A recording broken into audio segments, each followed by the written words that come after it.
अक्सर कुछ लोग ये कहते हैं कि यीशु मसीह तो परमेश्वर था, तो वह फिर क्रूस पर क्यों मर गया?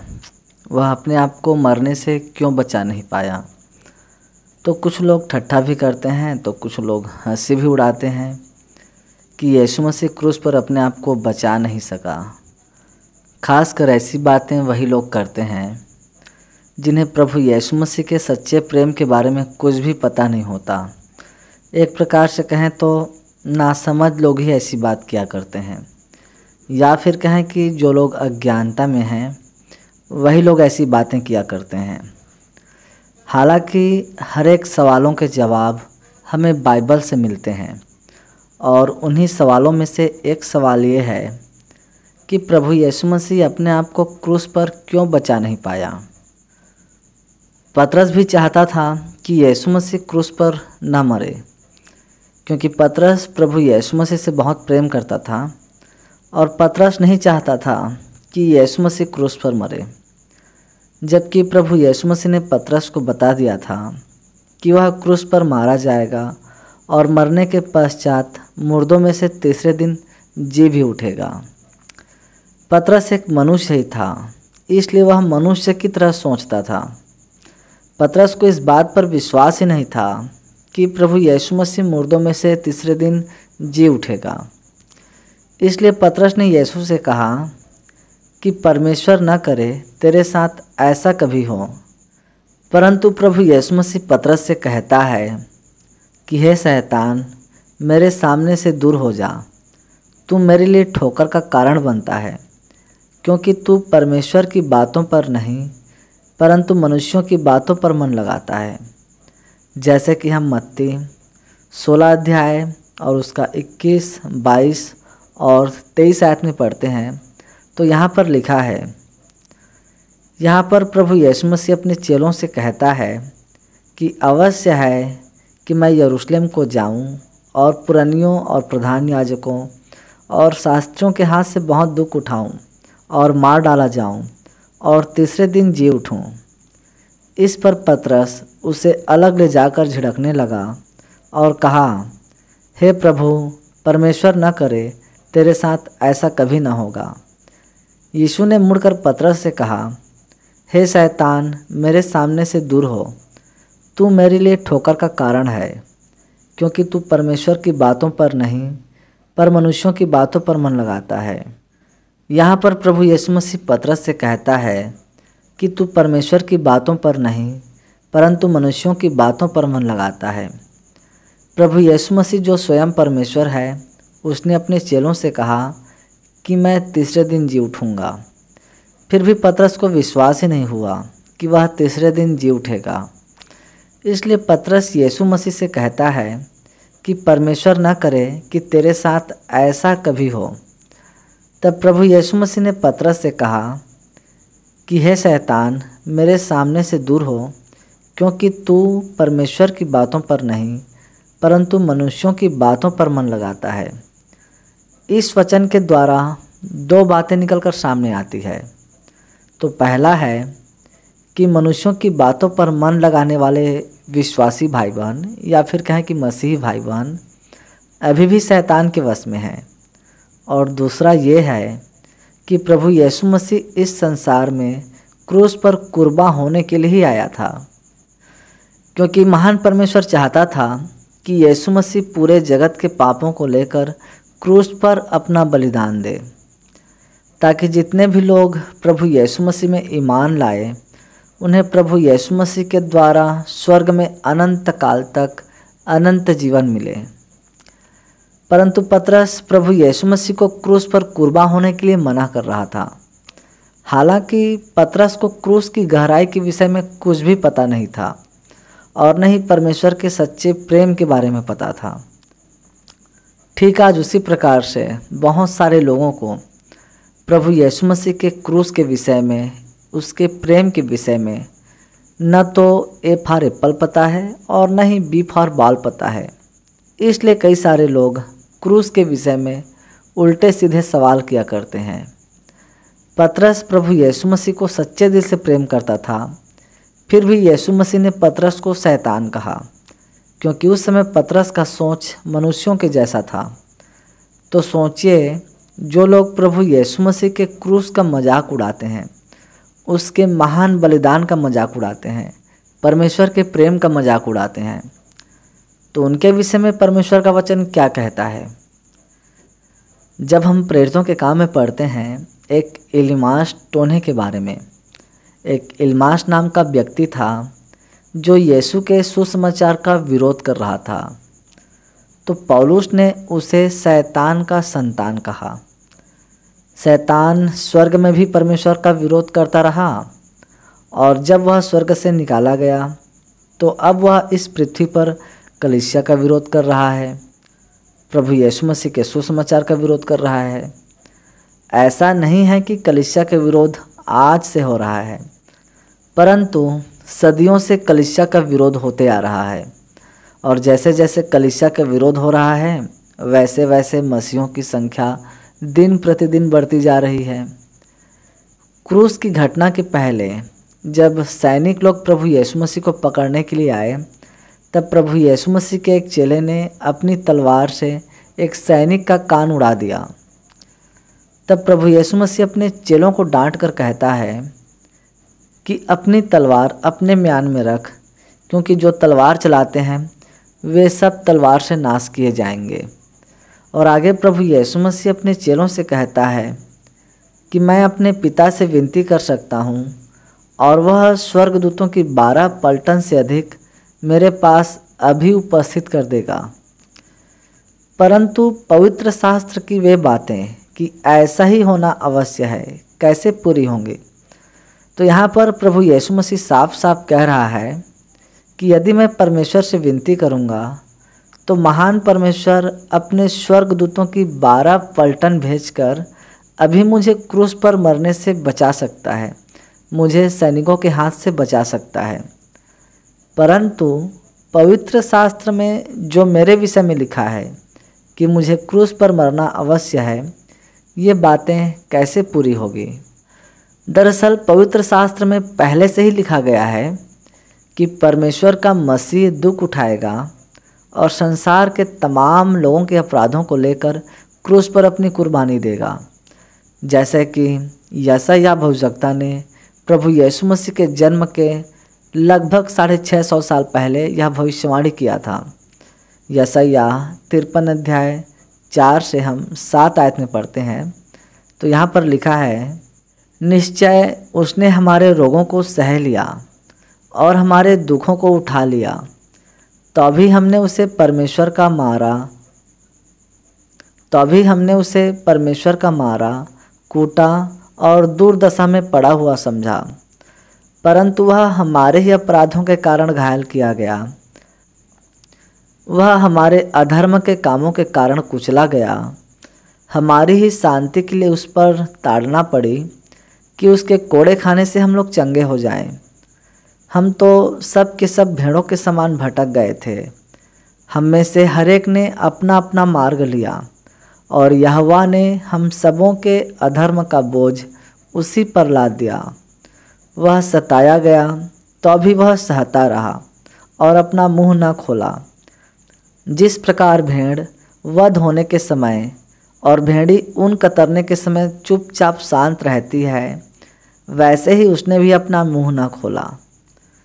तो यहाँ पर प्रभु यीशु मसीह इसी पवित्र शास्त्र के विषय में कह रहा था कि पवित्र शास्त्र में उसके विषय में जो लिखा है उसे पूरा होना अवश्य है। इसलिए प्रभु यीशु मसीह दुनिया के तमाम लोगों के पापों को लेकर क्रूस पर कुर्बान हुआ, ताकि किसी भी मनुष्य को उसके पापों की सजा न मिले। दरअसल प्रभु यीशु मसीह दुनिया के तमाम लोगों के लिए अनंत जीवन का वरदान बनकर इस संसार में आया, और यह वरदान सभी मनुष्यों के लिए है, और कोई भी मनुष्य यीशु मसीह पर विश्वास करके अनंत जीवन के वरदान को पा सकता है। जैसे कि परमेश्वर के वचन में लिखा है, पाप की मजदूरी तो मृत्यु है, परंतु परमेश्वर का वरदान हमारे प्रभु यीशु मसीह में अनंत जीवन है। प्रभु यीशु मसीह नहीं चाहता कि कोई भी मनुष्य हमेशा के लिए मृत्यु में चला जाए। मृत्यु का अर्थ है हमेशा के लिए नरक की आग में डाला जाना।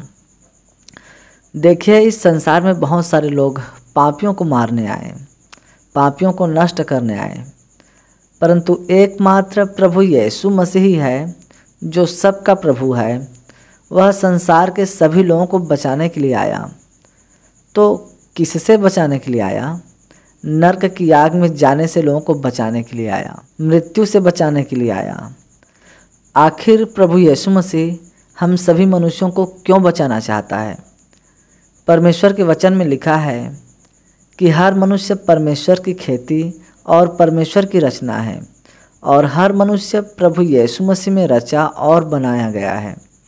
जैसा कि हम पहला कुरिन्थियों 3 अध्याय 9 आयत में पढ़ते हैं, तो यहाँ पर लिखा है, क्योंकि हम परमेश्वर के सहकर्मी हैं, तुम परमेश्वर की खेती और परमेश्वर की रचना हो। हम जितने भी मनुष्य हैं, चाहे हम कोई सभी जाति के हों, कोई सभी धर्म के हों, हम सब के सब परमेश्वर की रचना है, क्योंकि परमेश्वर ने हमें हमारी माता के गर्भ में रचा है। इसलिए परमेश्वर ने अपनी रचना को बचाने के लिए प्रभु यीशु मसीह को इस संसार में भेजा, इस जगत में भेजा, ताकि वह सभी मनुष्यों के पापों को लिए हुए क्रूस पर कुर्बान हो।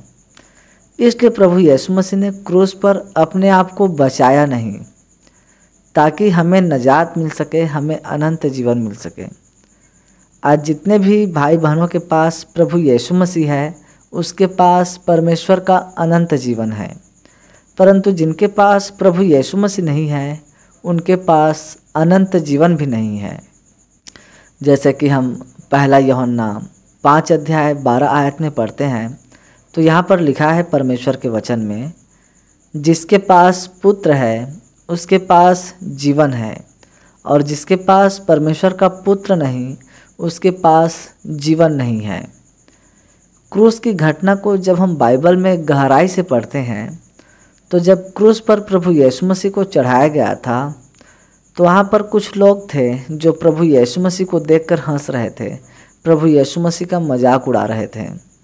और कुछ लोग कह रहे थे कि इसने तो अंधों को आंखें दिया, मुर्दों को जिंदा किया, कोढ़ियों को शुद्ध किया, और ये आज अपने आप को बचा नहीं पा रहा है।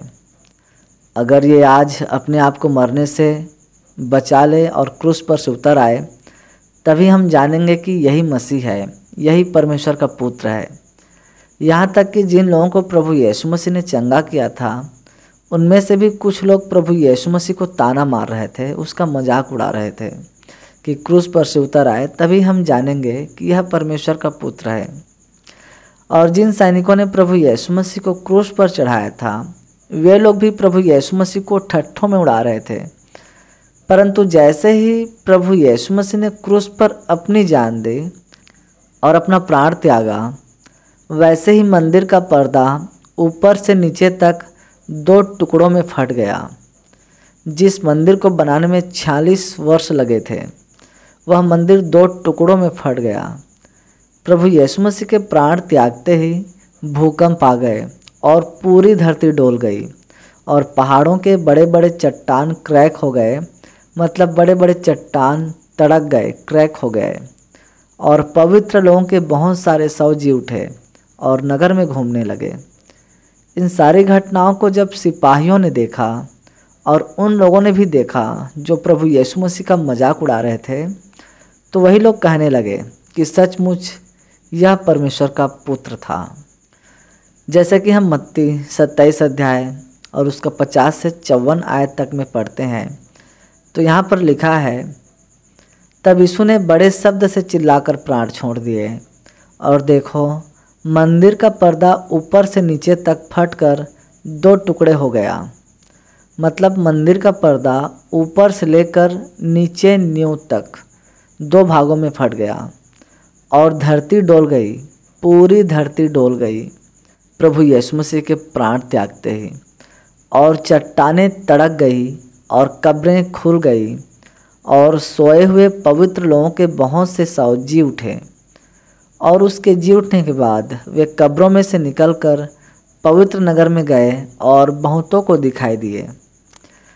तब सूबेदार और उसके साथ यीशु का पहरा दे रहे थे भूकंप और जो कुछ हुआ था उसे देखकर अत्यंत डर गए और कहा, सचमुच यह परमेश्वर का पुत्र था। ऐसे ही जगत के अंत में भी होगा, जब प्रभु यीशु मसीह अपने वायदे के अनुसार अपने लोगों को लेने के लिए आएगा, बादलों में आएगा और प्रभु यीशु मसीह अपने लोगों को लिए हुए बड़े ही आनंद के साथ स्वर्ग में प्रवेश होगा। उस दिन का नज़ारा कितना अद्भुत होगा, बहुत ही अद्भुत होगा, जब प्रभु यीशु मसीह के लोग प्रभु यीशु मसीह के संग बड़े ही आनंद के साथ स्वर्ग में प्रवेश करेंगे और संसार के तमाम लोग चुपचाप देखते रह जाएंगे और लजाएंगे, क्योंकि उन्हें लेने के लिए स्वर्ग से कोई नहीं आएगा। जब प्रभु यीशु मसीह धधकते हुए आग में स्वर्ग से प्रकट होगा, तब प्रभु यीशु मसीह के आवाज़ को सुनकर जितने भी मसीह में मरे हुए पवित्र लोग हैं वे सब जी उठेंगे और बादलों में उठा लिए जाएंगे, और जितने भी मसीही भाई बहन जीवित रहेंगे वे सब भी बादलों में उठा लिए जाएंगे और सब की मुलाकात प्रभु यीशु मसीह से बादलों में होंगी।